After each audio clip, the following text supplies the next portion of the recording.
Okay, can y'all see a screen that says a new way to teach? Good. Okay, great. So I'm Annie. I am with the Richmond New American History Project, and that is the brainchild of Dr. Ed Ayers. I don't know how many of y'all are familiar with Dr. Ayers, but he's a public historian and a historian of the American South. A lot of people associate him as the Civil War guy, which I think really sells him short because he's really just a great American historian.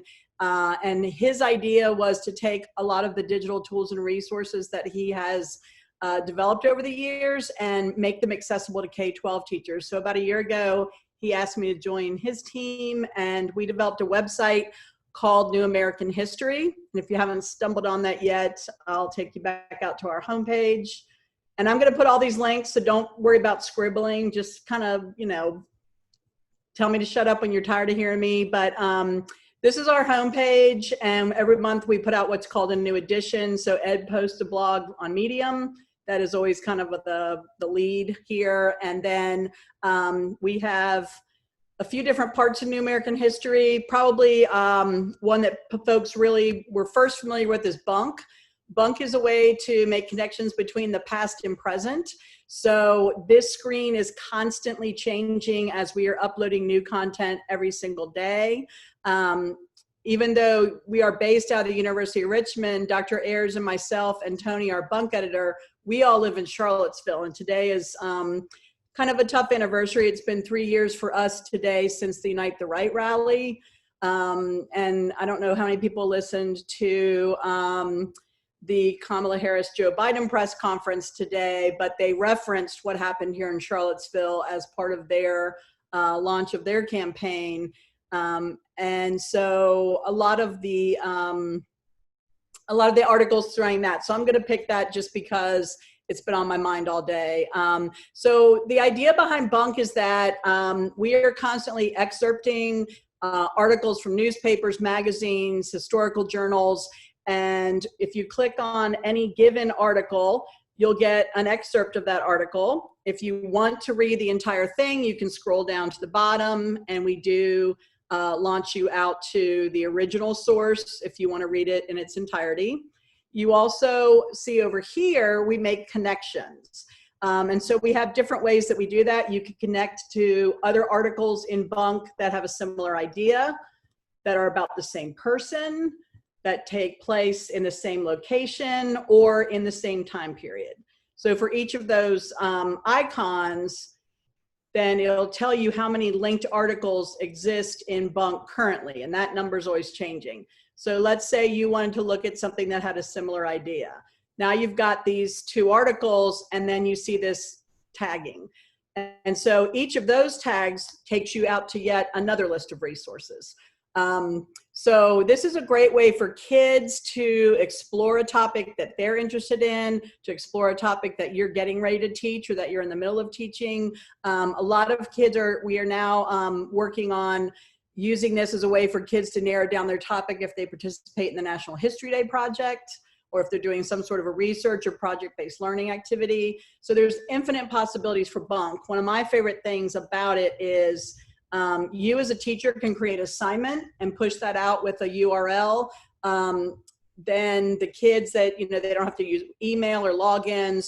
They can automatically go to a curated list of sources that you did, or the kids can create their own. So you notice up here in the corner, it says add to collection.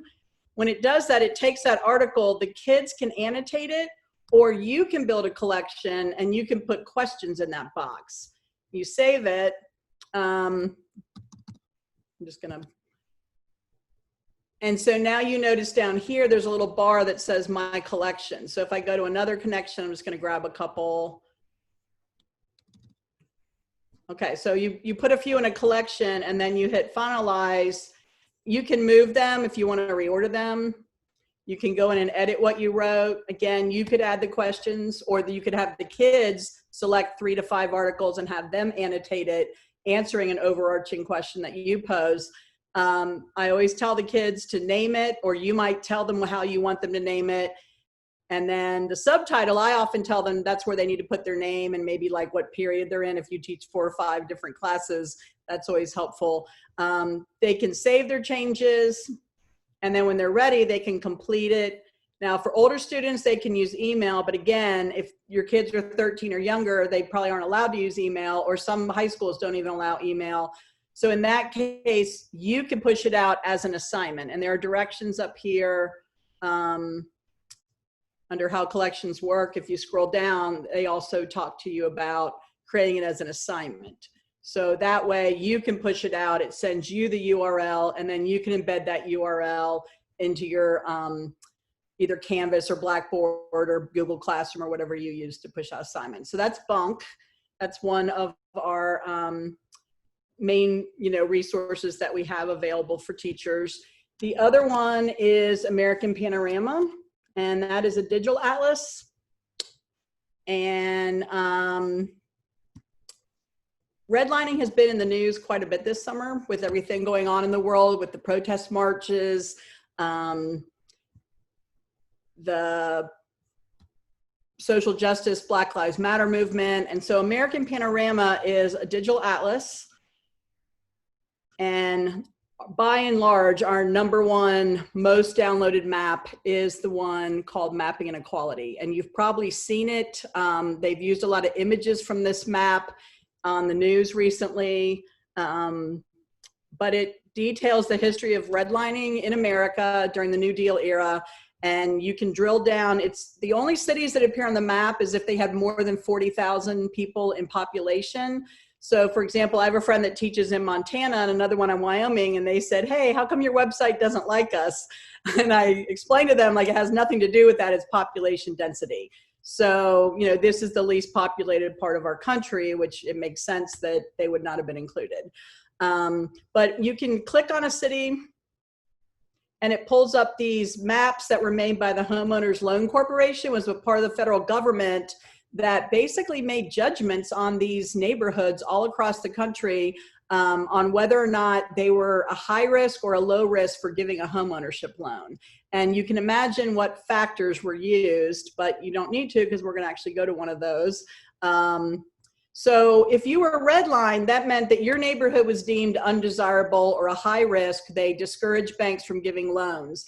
If you look at the descriptions in these areas, there are some very telling details that are added, which, in many ways, many children and teachers find them very offensive, but they're also very, very telling. And again, having kids make those connections. So for example, down here, they talk about the population, and in this particular neighborhood had a lot of Polish immigrants. And so it talks about shifting, and they use the word infiltration. So that's probably a new word for a lot of your students, but when they realize what that means and the negative connotation, then that can get you into a whole discussion about, immigrants and what part of the world they came from, and depending on what time period, how they were viewed, how they were treated, what kind of opportunities they were given. A blue neighborhood was considered not the best, but pretty good, what we would now consider like a middle class. And if you look at the type of language used there, you're going to see something different. So down here under shifting and infiltration, oh no. Foreign families, no. Class and occupation, professional, skilled. So it's very telling how our own government judged our own people during this time period. And then when you compare them to maps nowadays, such as maps of the COVID crisis, and you're seeing where people live in areas of low income, they have little access to healthcare, those are where you're seeing the highest numbers being reported by health departments. If you lay that layer on top of these maps, they line up almost exactly. And so this whole idea of systemic racism and generational poverty becomes very apparent to students. So that's just one of the maps that's found in Mapping Inequality. Another one, if anybody teaches civics or US government, this is all of the House of Representative election data from 1850 through the 2018 midterms. So kids can see patterns. Where did red states flip to blue states? Where did, my area that I live in, how did they vote in the past as opposed to now? And you can do that as a cartogram, you can do that as a map, you can drill down the little Fs that you see in some areas means that that's a district that flipped. And so you can kind of look historically at where those types of patterns occur. It gives you information. You can zoom into the district level. You can show the maps over time. You can look and see who the candidates were. So there's lots of possibilities. And also you can look at through the strength of the victory. Was it a close race or was it a landslide? So lots of possibilities with that one. Other maps include foreign born. This is a map that shows immigration patterns. My EL students were absolutely blown away when they were able to look at where in the world people came from parts of the world that they had just recently, come to the United States from. So if kids drill down into, most of you guys are in Texas, not everybody, right, Gabe? But a lot of people in this group are from Texas, or are we just all over? They're all over today. Okay, great. I love that. But I'm just going to pick on Texas because Gabriel's from Texas. So for example, I'm hitting on here. And so you can kind of see, where in 2010 your highest immigrant population came from. Probably not a surprise, Mexico, because you're very close. But if you scroll back over time, you can continue to look for patterns. And so if you look back to 1970, that wasn't your largest immigrant population. Czechoslovakia was the largest immigrant population for folks in Austin. Go back to 1900 and you're going to see Germany. So lots of different ways to look at those patterns. You can also have students work in pairs. So one has one map up on their screen if they're working with devices, one has on the other screen, and they could put two different cities and compare. So you could do a different city in your own state or a city in a different part of the country. So just lots of different ways that they can use that. And we have learning resources developed for a lot of the maps and other topics. So I'm going to go back to the Learning Resource Bank.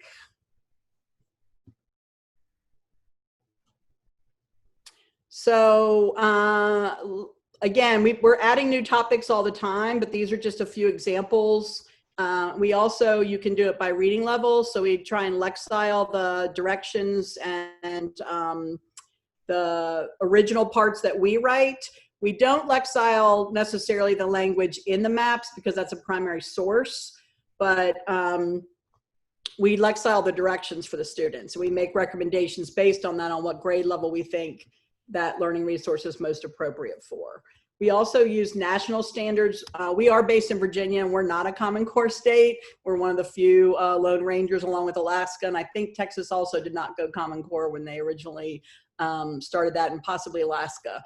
But we don't put individual state standards in, only because there's no way we could keep up with every single time those change, because every state's on a different schedule of when they adopt standards and revise standards. So we tend to stick with the major national standards. So the C3 framework, the Common Core, National Council for Social Studies, and the geography. And then also this is for pre-service teachers. So we do a lot of in-service and pre-service workshops, and we do try and develop things that could be used like in a PLC or to train teachers for professional development. You can also— Can I ask you something quickly about this? Yeah, please.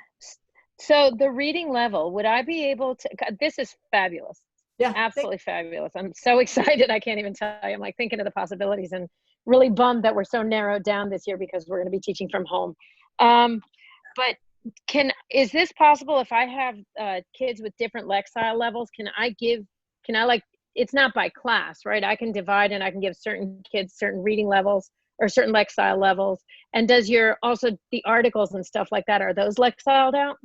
They are not. So Bunk is not Lexiled out. The learning resources are where I've gone in and used Lexile Analyzer. I don't know if you're familiar with that tool. So I plug in the part that I write, like the learning resources, the directions that are embedded in there, and I plug those into Lexile Analyzer just to make sure that we're in that range.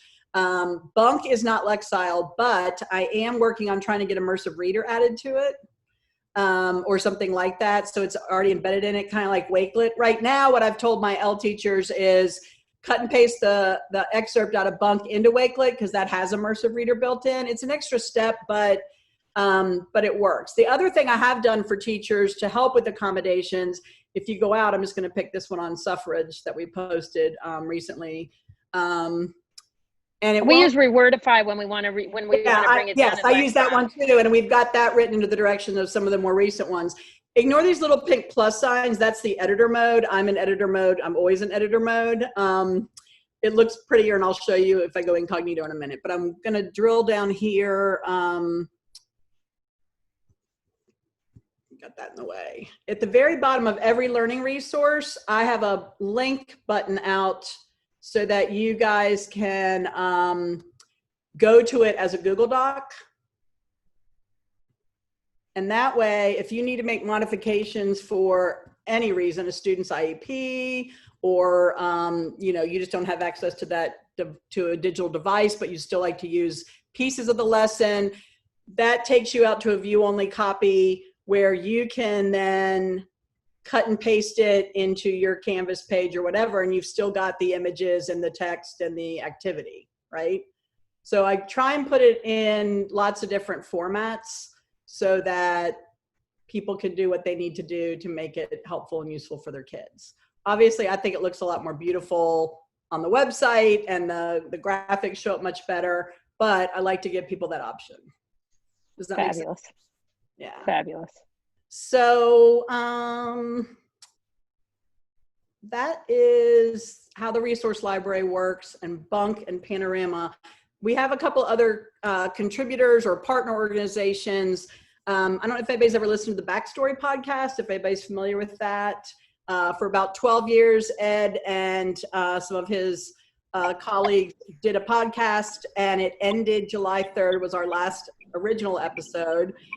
As a classroom teacher, my students loved Fridays. They would always call me, or some of them would just stop by my house on Saturday and say, Miss Evans, did you listen to Backstory yesterday? Because it used to typically get released like right after school on Fridays. And so a lot of times kids would either stay after school with me on Friday, and we'd listen to it while they helped me tidy up and get ready for Monday's lessons. I had a little core group that were little hardcore Backstory fans, but they loved it. And so I had so many of my former students reach out and say, Miss Evans, I can't believe you let them end Backstory after all these years. But the good news is Library of Congress has taken all of the episodes and archived them. And we are also helping University of Virginia Humanities archive them. So soon you'll see Backstory. There'll be a link off of our main website somewhere, probably, I'm guessing on the menu page, somewhere here, I'm guessing. Right now it's just a link back to the original page. And I think it'll still look like that, but we'll be supporting it behind the scenes. So if there's a broken link or something, Ed's really committed to keeping those episodes alive. Joanne Freeman, who was one of the co-hosts, we collaborated with her on one of our learning resources. She is amazing. They're all great people, but I kind of have a little fangirl thing for her. Is anybody a member of the National Council for History Education? She does these Thursday morning coffee chats. Oh my gosh, they are golden. But she did an incredible essay in the Washington Post about why historians can add context to the current election. And so we wrote a whole learning resource based on that, and she was kind enough to let us use her article. And she's amazing. So we've got Backstory, we've got the maps, we've got Bunk, we've got learning resources, and then the last one is Future of America's Past, and that is Ed's PBS show. I don't know if everybody's seen any of those episodes yet, but it's a history travel show.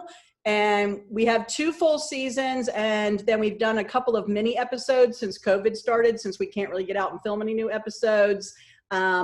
We released a short on the pandemic, and then 2 days ago, they just released a short on polio, talking about vaccines, again, kind of related to the current race for the vaccine that we're experiencing. So these little shorts are just the producers, who happen to be Ed's daughter and her husband, Lance, that produced those. And so I'm currently working on a learning resource a mini resource to go with the polio episode. The pandemic episode is about 7.5 minutes long, and we released that in March. So that's already up on the resources library. So that's kind of our greatest hits. And I'm happy to, answer any questions, or I'll put the main link in the chat so that everybody can get to it. And from there, you should be able to get to everything I just showed you. And we love your feedback. A lot of feedback about your website, so. Great. Well, we're making it for y'all. So let us know what you need, what you want, what you wish you had, because I'm constantly adding new stuff. Awesome. And I'm going to stop sharing. Are you back to the regular screen now? Mm-hmm. Okay. Okay, great. So I've been adding everything that people have been posting. Some of the Google Docs that people have been posting, like it's requesting edit access. So if you could give it access or view only access, and I'll add it to the Wakelet. And then I'll share the Wakelet out on Twitter and in the Facebook group as well. So keep posting. Okay, anybody else to share resources? Gabe, I was watching the chat in the side. Do you want me to show my World War II hyperslide presentation? Sure, that would be great. Okay. Thank you. Again, I want everyone to ignore. I mean, I also have, Annie, I have 1,000 windows open, so nobody laugh at all my windows too. I was playing with a whole bunch of stuff earlier, so. Okay. Again, I'm not super good at this. I hit share screen, so.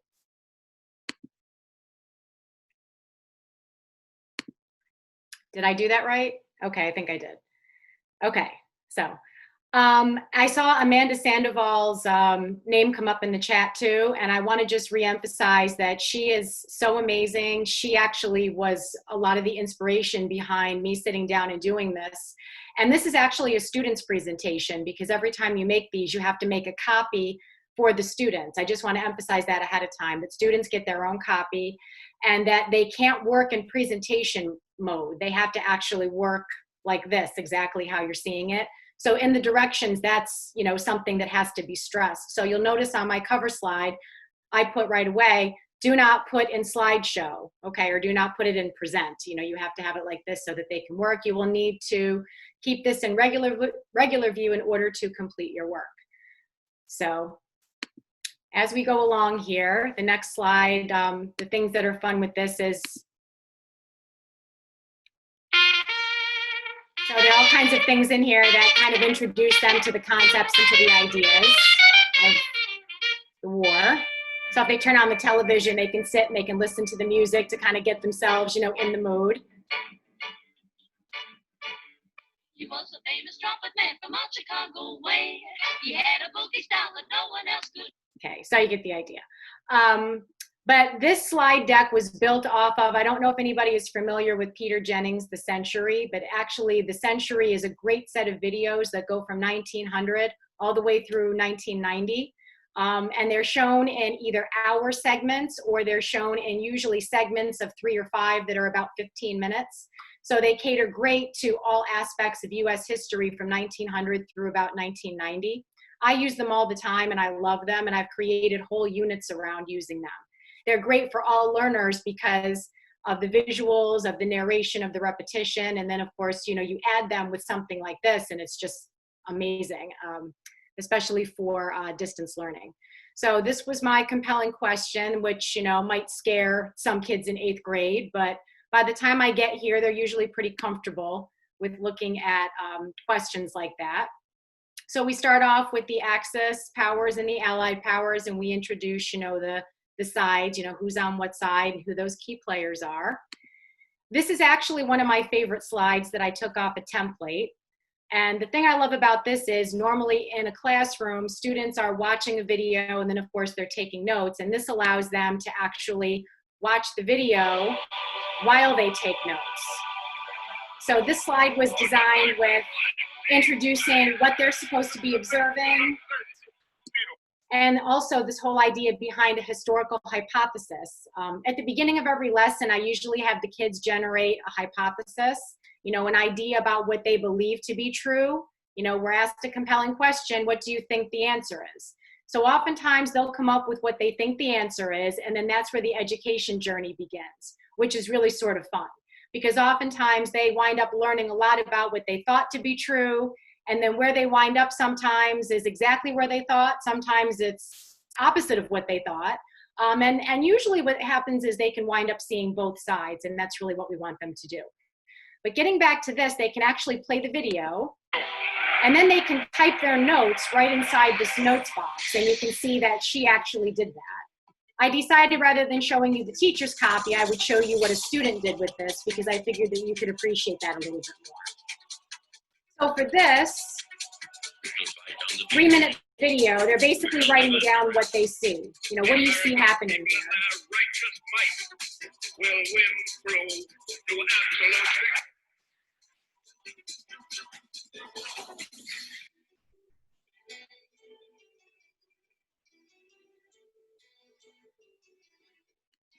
So then, of course, that keeps going, and it usually keeps them interested between all the images and the music. And, you know, it's a little bit fast-paced, but the great thing about this is, you know, they can stop it, they can start it, they can go back, they can rewind.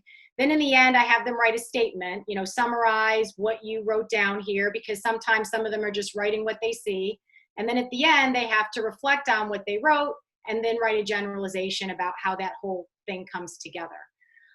This is really important for distance learning, I found, and it's something that Amanda had in one of her slide decks, and I just thought it was great. Making sure that you not only post those deadlines, you know, maybe in Google Classroom where you put them, but make sure that you put them inside the slide deck as well.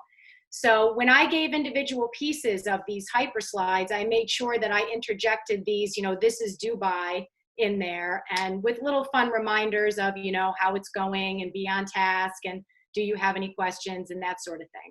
So every few slides I put, you know, these little FYIs in there.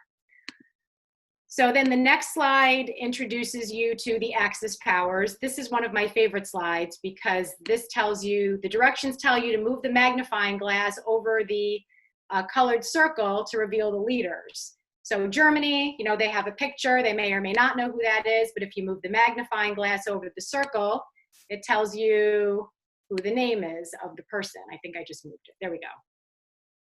So that's sort of fun. So when you go, they can take this and they can, you know, move the magnifying glass around. And every time they put it over the top of a colored dot, it tells you who the person is. And then, of course, they have a reading here. I wrote most of the readings, and I highlighted keywords and terms I wanted them to pay attention to. You know, obviously making things like specific names in different colors. And so, you know, I tried to make it short and right to the point so that especially for our special needs learners that it wasn't too overwhelming. Down here, I put something else for them to click on, sort of fun. This was the German national anthem. So they're actually watching the Germans march, and then they're listening to the German national anthem.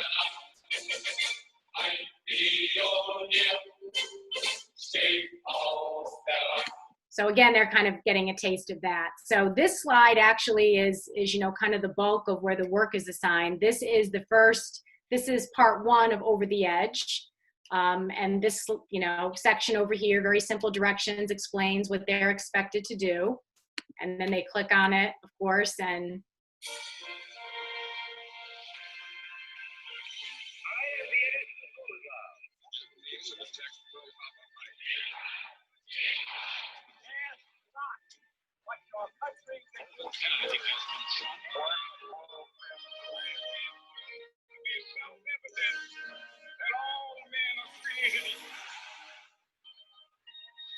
Mr. Gorbachev, tear down this wall.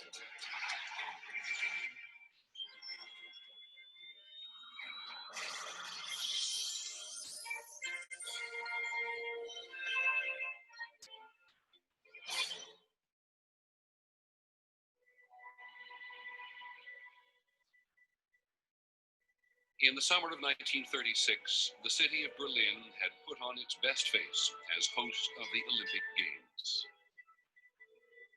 and this is so great for primary source visual imagery for kids because there is so much here that it really immerses them in the experience. And then, of course, they have, you know, narrators that were actually there talking about their experiences. In a world still plagued by the Depression, the capital of Nazi Germany was thriving. The Nazis used the Olympic Games of 1936 to try to project the positive image of the new Germany, to translate the athlete's success into the success of National Socialism. So you have the social During the aspect, Olympics, the uglier side political of Hitler's aspect. National Socialism was kept under wraps. There was no outward sign of anti-Semitism. There were no signs that were reported later on, of course. Jews and dogs forbidden. I never saw that sign during the games. But the glittering surface of the international Olympic spirit could not completely obscure a darker reality. Marty Glickman and Sam Stoller were members of the American relay team. So they actually go on, these two guys talk about Jesse Owens and how Jesse Owens actually beat all of Hitler's Aryan supermen, and how he was a son of an Alabama sharecropper, just regular person. Standing 10 yards behind. And so it sort of, you know, goes in and starts talking about that experience. And, you know, again, when you think about the things that textbooks often leave out, these videos are such an amazing resource because they're such a great collection of visuals and narration and primary source accounts that I just absolutely love them. You know, again, this is the 45-minute version, so I'm not going to show, you know, any more of that. But so they go from this into answering questions. And, you know, again, I've got some visuals. I apologize for my phone here. So you can see here that they have to answer questions. Often I have them make determinations. You know, question one obviously is a basic question, but I'm always asking them to make a claim so that they can share, you know, they're talking about the information that they acquired and not just answering basic recall about it. So I do a lot of, you know, positive, negative, average, charismatic, and then they go in and they, you know, usually are always analyzing and going deeper in terms of assessing the information. So this keeps going. You know, again, I try to do a lot with visuals. I basically will pause the video in different places and take pictures of, you know, scenes from the video and put them up just as, you know, again, prompts and reminders. This question, interestingly enough, a lot of the kids had trouble with because when I said, you know, it was justified, the word justified tripped them up a lot, which I found was interesting. But again, you can see she did a nice job here, you know, answering all the questions that were asked. So usually what I do is we do the video, we do a couple slides of, you know, questions, all different level questions. We go from very basic to a little bit more difficult. And then in the end, I ask them to make a reflection. And I ask them to go from the beginning to the first 3 minutes or the first 5 minutes. And in the first 5 minutes, what do you think is the most important issue or challenge that you heard about so far? And I have them write about the issue. I have them cite an example, and then I have them explain it. So again, I always have this acronym. It's something I do from the beginning of the school year. I teach them to ACE their questions, is what I call it. So answer, cite, explain. And I'm sure many people have used similar things, but it's sort of the little prompt that I use with them to get them to remember it. So we do that one. Then we do, you know, in the second set from 5 minutes to 10 minutes, what do you think is the most important issue or challenge that you heard? And at that point, now they're kind of comparing and contrasting. Have those things changed at all? And then next we get into some vocabulary terms. And initially what happens is these are all manipulatives. So the pictures and the boxes are actually manipulatives. I don't know if it'll allow me to move them here, but in my original, there we go. So in the original, all of them are actually over here at the side. And this is sort of fun for the kids because what they'll do is they'll take and they'll have to match up the vocabulary term and then the picture that goes with it. So they enjoy doing that. But again, none of these features will work if they have it in present. They have to actually have it like this. And that's, you know, sort of the thing that you have to stress with them, especially in the virtual learning environment. So, oops. So, you know, here's another one of those slides that I said, you know, due by Friday, May 29th. So this was another slide that was fun. history, mystery, reveal, you know, true and false. So they go and they answer, you know, true or false based on what they believe to be true. And actually, is this going to work? There we go. And then after they make their predictions, well, you know, supposedly they're supposed to make their predictions first, and then they can go in and they can watch the video to see how this comes out. So this is an animated map of World War II, which is sort of fun. So they can kind of see how things began to fall.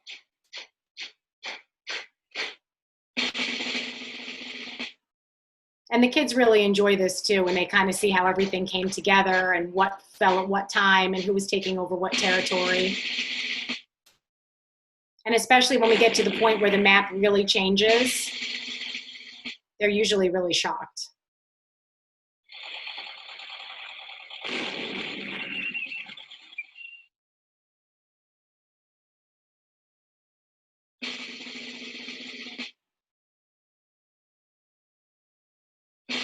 So they can sort of see as time was going by how Europe was being divided up and what was happening and where the key situations were. So then we move on to a little review. You know, what flag goes with what leader and what leader goes with what country, which is sort of fun. And then what I tried to do here was when I transitioned from Axis to the Allied powers, I did the same activity and I just switched the leaders and the flags. So again, especially for our special needs guys, that sometimes if you have too many transitions and too many things going on in a virtual environment like this, they enjoy so much the magnifying glass and the drag and drop. But sometimes if you've got too much of that going on, slide after slide after slide, it gets to be a little confusing. So transitioning in between subjects, I tried to keep the activity the same so that they could focus a little bit more on the content while they were still having fun. And then, you know, again, it's back to the same routine. So now we're transitioning from there to the home front, and then they're going to play the video, and then they're going to do some reflection. This, I sort of changed up the slides a little bit. I had them reflecting first, and then we went into doing some questions. Japanese internment camp, some true and false, and why did most Americans fear Japanese Americans? What was Executive Order 9066? What did it effectively do? And then, you know, true or false, Japanese internment was, and again, this came directly from the video, one of the greatest civil rights violations in all of American history. And so I allowed them to take their position and then to explain that. This is another fun slide. This is all information from the video. And again, these are all manipulatives that were over at the side. They were on both sides, you know, before the kids got them. So they were allowed to basically take them and move them, you know, drag and drop in true and in false. And then, you know, we go back and we have conversations about, you know, what's true and what's false and why did you pick what you picked. And so that's great for feedback and reflection purposes. This is another one of my favorite slides. I love the magnifying glass, one of my favorite things. So D-Day was the largest military operation in history. They're supposed to guess, obviously, first. And then after they guess, they can drag and drop this over magnifying glass, and then it tells them, you know, what the answer is. This got deleted for some reason, so I apologize with that. But you can at least see, you know, what they're supposed to do with that.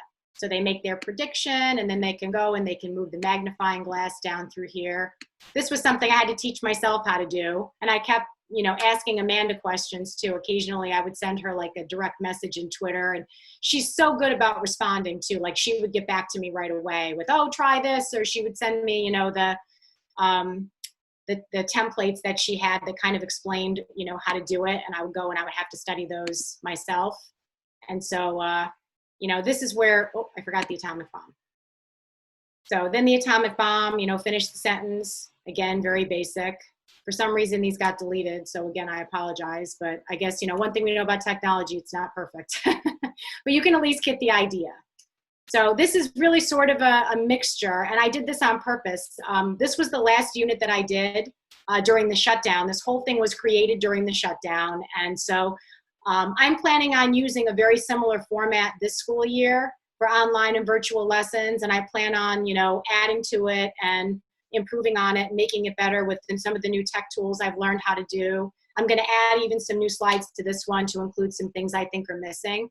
But for just creating something off the cuff and learning on Twitter and learning through panels like this and sort of, teaching myself how to do this with the lessons that I already was using, because as I said before, I've been using The Century for years. I absolutely love that video series, but I actually adapted what I was already doing in the online environment and making it interactive, virtual, and fun. And I think that's sort of what all of us are looking to do right now.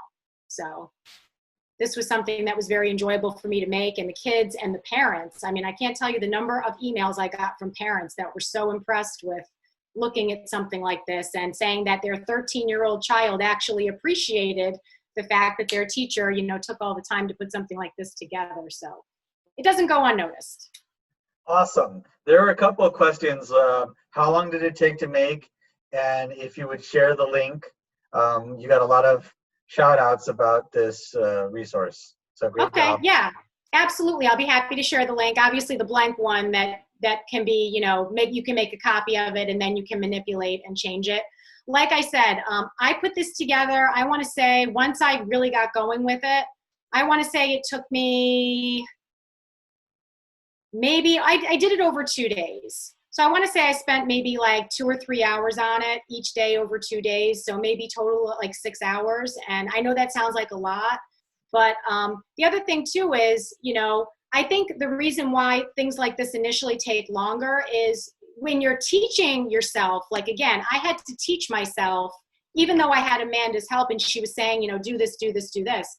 Unless somebody's standing next to you, as I'm sure you can understand, you're still sort of teaching yourself how to do these things before you can even start to work on your lesson. So that's the thing that took the longest to do.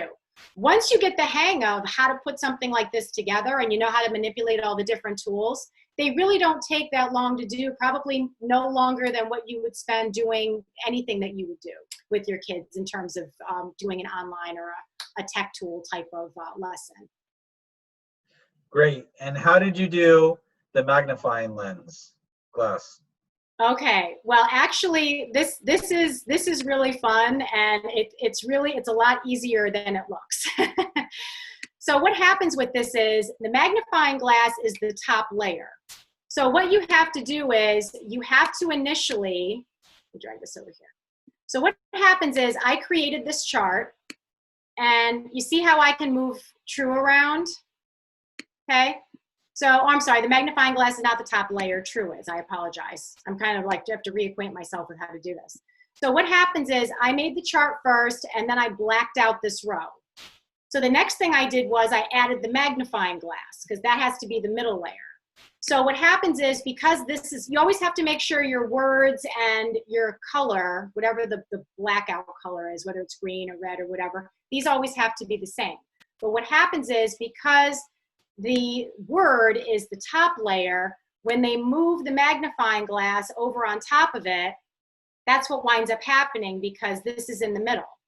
So it winds up, this true winds up on top of it. So it looks, it's an illusion. It looks like it's, showing you something, but that's really how it's all set up.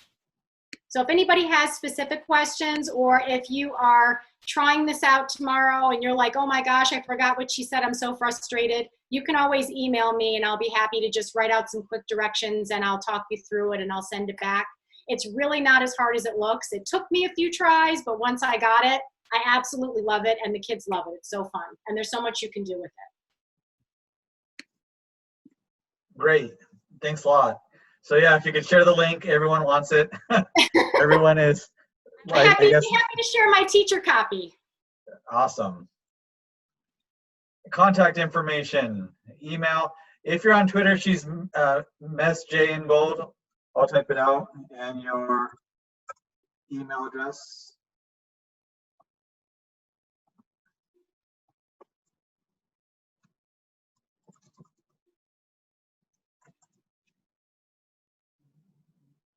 Okay, anyone else to share?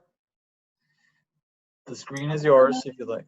Yeah, I was going to say, do I have to press new share back? Yeah. Okay, let me just make sure.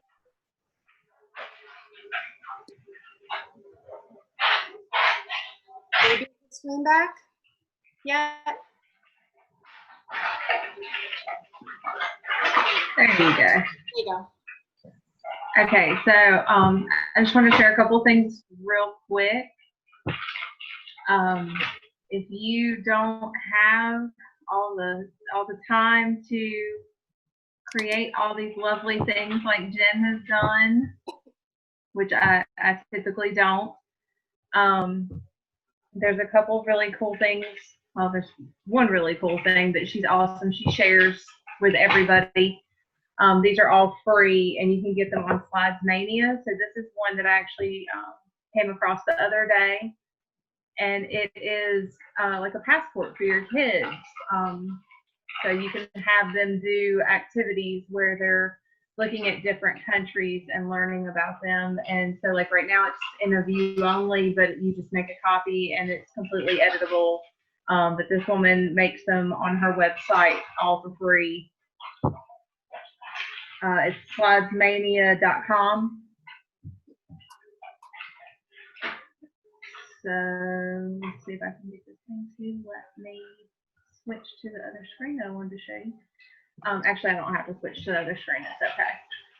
I can just tell you. I don't know if anybody else participated, but NCHE did an equity summit. And if you watched any of their presentations, there were a couple that were especially good. The key, I think it was the keynote, simply because people refused to see me.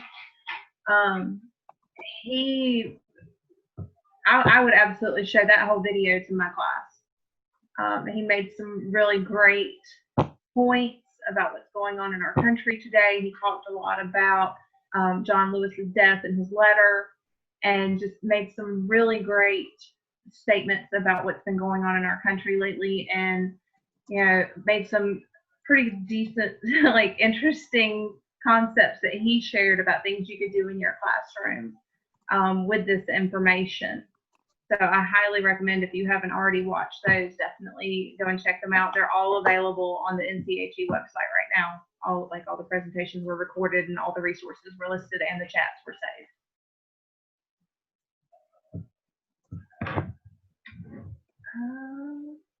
Yeah, that's it.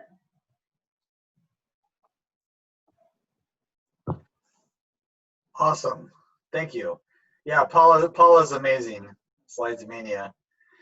Okay, so Annie, adding new learning resources about John Lewis in the next few days. Great. Okay, any additional resources that anybody wants to share their screen or share in the chat?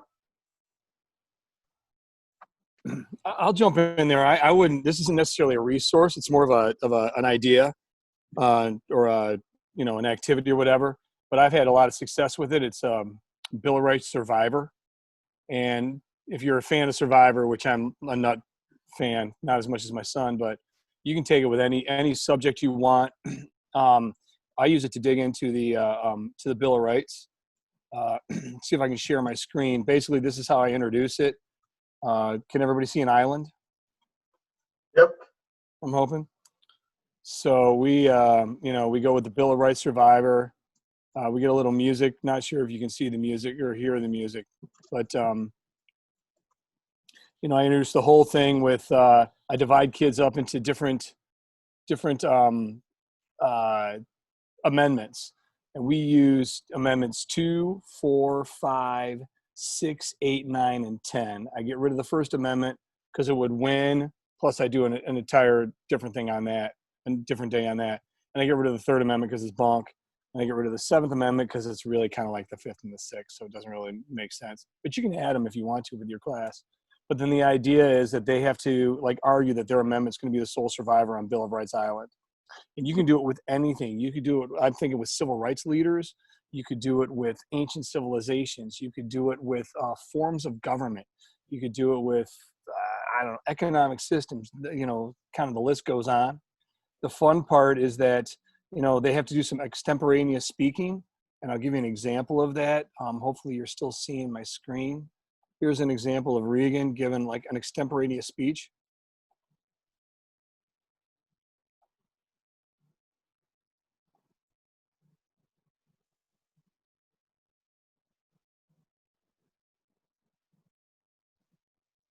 So there she's kind of plugging for the Fourth Amendment there. But what's kind of cool about it, if I'll get back to my get back to the Zoom here if I can. What's kind of cool about it is they have to do some extemporaneous speaking. They really get into these amendments. They by the time you walk out of my 70-minute class, they know the amendments. You know, they know 2 through 10. They've got it, whatever.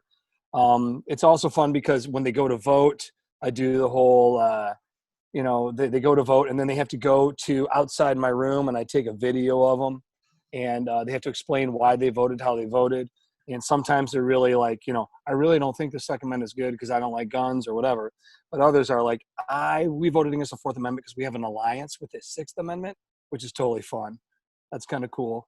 And then at the end, they kind of, you know, they vote for the best amendment or whatever. But it is a ton of fun. And you can do it with really any topic that has multiple categories or whatever. But I put I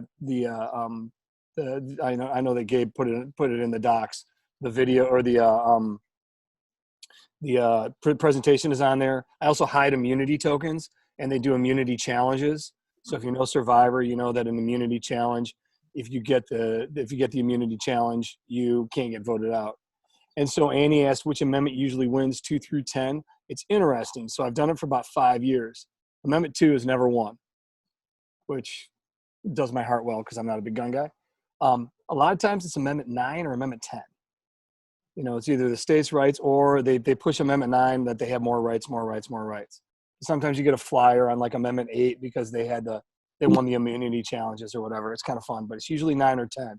And then we can talk about, so why 9 and 10? Why are those so important? But again, you could do it with, you know, I'm thinking of multiple topics that you could do it with where it comes to world leaders or, you know, it works for the Bill of Rights, but you could do it for a, you know, like the Civil War battles if you wanted to do that, or like a big thing like who's the most important leader in ancient history or something like that. So thought it's a fun idea. I thought I'd share it. Chuck, where are you located? I'm in beautiful Milwaukee, Wisconsin.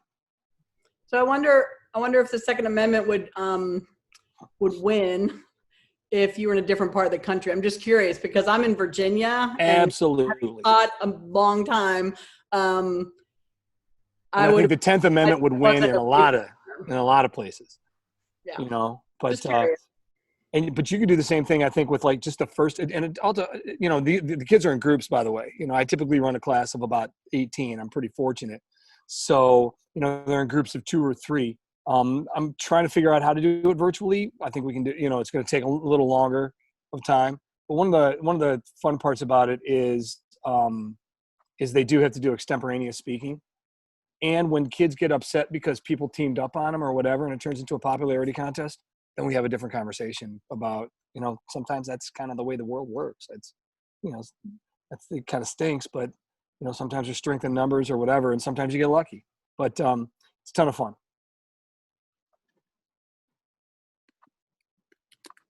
Awesome.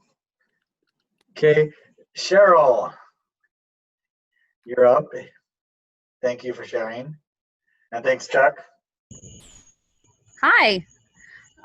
So it's not going to make a difference if I turn my camera on or just leave my name because you're not going to be able to see me anyway. I have 2 boys that are loud, so I do all of my stuff outside. So hi, thanks for letting me share, and thanks everybody for the awesome resources. I got here late and I'm so impressed. So this is my Supreme Court choice board. It's not super pretty, but it's color coded. So when we do the Supreme Court, we usually try to do cases that are diverse. So we cover a lot of the citizenship cases. We did a lot of the ones where students brought the cases to the Supreme Court this year because we weren't sure how those conversations were going to work virtually. This year, I feel like we're a lot more prepared to talk about more controversial stuff, but last year not so much because we ended so quickly. So in my choice board, there are a couple of Newsella articles. They may still work for you and they may not. If they don't, I can always replace those with something else that will work for people who don't have a Newsella subscription. So the first choice is about women in the Supreme Court. Basically, I want the kids to look at the Supreme Court through different lenses and through the lens that excites them the most.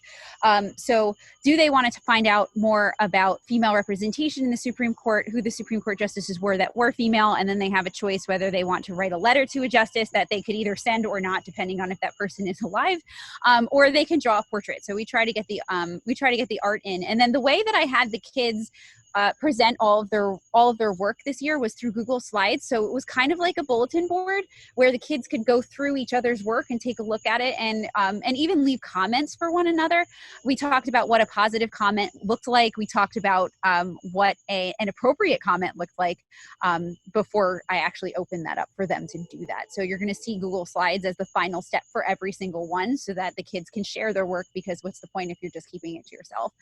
There are a couple of videos for them too. We tried to give them choice as to whether they watched or read. This one is about Loving v. Virginia, and in this one they have to pretend that they're at a protest. Then over here, in case they're concerned or curious about the confirmation process, here's how the confirmation process works. And then they have to write a letter to a senator. I included ours for New Jersey here, but you obviously would and could change that, to give them, if they wanted to critique the Supreme Court confirmation process, to give suggestions. So really think about that process and how it works and whether or not it's the best way for things to happen. So they have a choice. Do they want to write a letter about how they like it, or do they want to write a letter about how they don't? And I also asked them to handwrite everything because they were on their screen so much. The more I can get them to use their hands, the happier I think all of us feel, because they get that screen break.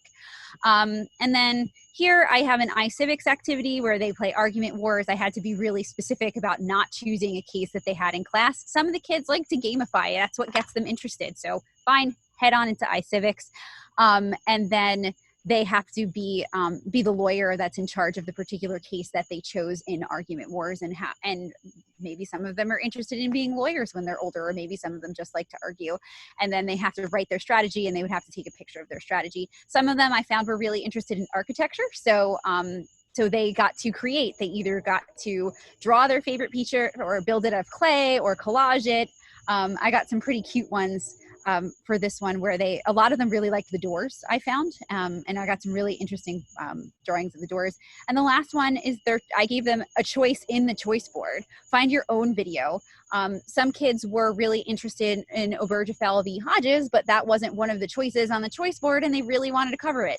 Some of them were more interested in reading just about Ruth Bader Ginsburg than they were about Sonia Sotomayor or Sandra Day O'Connor, or some of them were more interested in just learning about Sonia Sotomayor. So they got a choice here where they could either write a reflection. Some kids just want to write a paragraph, whatever. They could write a traditional poem. Blackout poems are really fun. I'm not sure if you're familiar with what a blackout poem is, but they would take the piece that they read about Sonia Sotomayor and use the words in that piece to write a poem. So they would black out all the words that they didn't want to use. They're so cool. We did a blackout poem also for, we used West to the Slave is the 4th of July, and they wrote a blackout poem about equality using the speech. It was pretty neat. And then they could also create a drawing or a painting if they chose to do that. So this is my jam for the Supreme Court. Awesome. Thank you for your jam. And comments about the crickets. Loving the crickets. Oh, and the frogs. We've got those going on too. Nice. Okay, any more? And thanks everybody for sharing. Some people are going to be emailing resources. As I get the resources, I'll add them to the Wakelet. Gabriel, I can go ahead and go into that CK12 for the textbooks in case anybody needs. Oh, great. Yeah, that'd be great. Okay. I've been using it in a while, so let me see. And I'm like, as a writer and not as a teacher, but let me see. Oops, sorry, hold on. What am I doing? Okay. Okay, so it is, it's CK through 12, and actually there's books in there for science, math, and social studies. And our district went ahead and had teachers go ahead and do 6th, 7th, and 8th, which is in Texas, we have 6, we have world history, 7th is Texas history, and 8th is US history.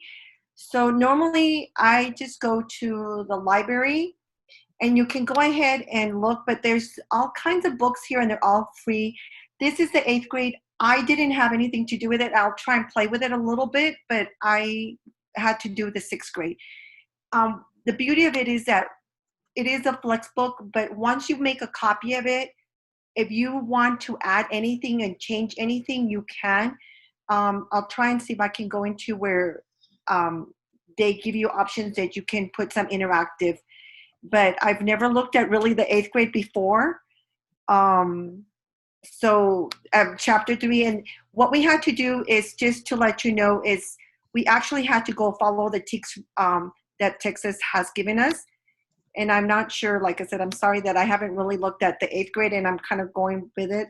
I might go to the 6th grade in a little bit, but there's some introduction and then watch and listen. So there is some interactive stuff for the kids to do. Like I said, I apologize because I wasn't really quite prepared, but and so they have videos and links. Again, if you don't like some of this stuff, this is what they're expected while reading this chapter. Why did the British begin to intervene? So there's a lot of things. I am not sure with the 8th grade, but I can tell you that I'm going to try and get out of here and go to, but there's links to the Canva. There's some interactive stuff, and it's free, just to let you know. Let me try and get out of here.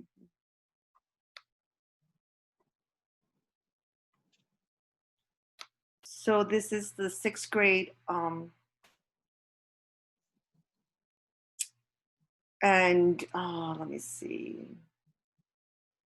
I'm just going to go to Culture of the Holy Land.